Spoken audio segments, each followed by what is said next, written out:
Hi, I'm Ryan Stevenson. I'm the head chef at the Callebaut Chocolate Academy here in Belgium. Let me introduce you to Callebaut Ruby RB1. It's a brand new chocolate, the fourth actually after dark milk and white chocolate. It's really completely different from any chocolate you've ever tasted. It's intensely fruity, has fresh sour notes and a remarkable colour that really pops out in the shop window or in your counter. Now, a brand new chocolate also means brand new opportunities. You can express a new kind of creativity with Ruby RB1, pair it with flavours that are completely new or create completely new range of chocolate products. Also for hand-dipped products or enrobed pralines. So, how does it work with Ruby? Well, let me show you. First, we'll create a filling matching the taste of Ruby chocolate. Ruby opens up for amazing pairings. Let's make something that everyone will love, a true Ruby Géant déjà made with almonds. It's very easy. First, grind 300 grams of pure almonds. I prefer lightly roasted white almonds because they make the fresh and fruity taste of the Ruby pop out. Then add 60 grams of grapeseed oil. Grind it until it starts to become roughly pasty. Then add 200 grams of Ruby RB1 cullets and blend it until it's smooth and homogeneous.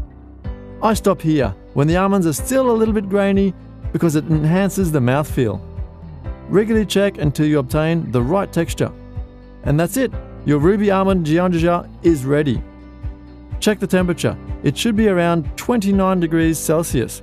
At this temperature, you can pipe the Ruby Géant déjà into molds and it will perfectly harden and crystallize.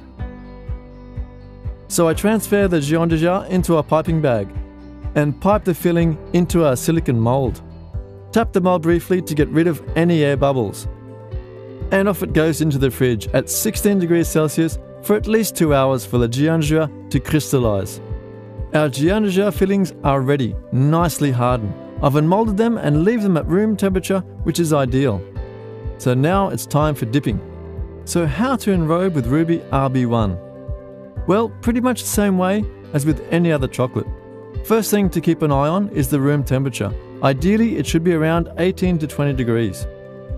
Colder or hotter will cause the chocolate to cool too fast or too slow, which might give the chocolate a dull or grey look. So 20 degrees Celsius is perfect. Use a chocolate melter filled with tempered Ruby chocolate. Make sure it's well filled to avoid the chocolate cooling off and thicken. Set the temperature of the melter at 30 degrees Celsius to keep the chocolate warm. Otherwise, it starts to cool off and thicken during dipping. Now start enrobing. Press a filling upside down in the chocolate. Turn it upside down with a dipping fork by pressing one of the sides of the filling down. Then pick it up with a fork and tap it a few times against the surface of a chocolate. The tapping motion will drag excess chocolate literally down because we want to end up with a thin, even chocolate layer around each praline and an elegant base. Then slide the bottom of the praline against the edge of the bowl to clean it and take away the last bits of excess chocolate.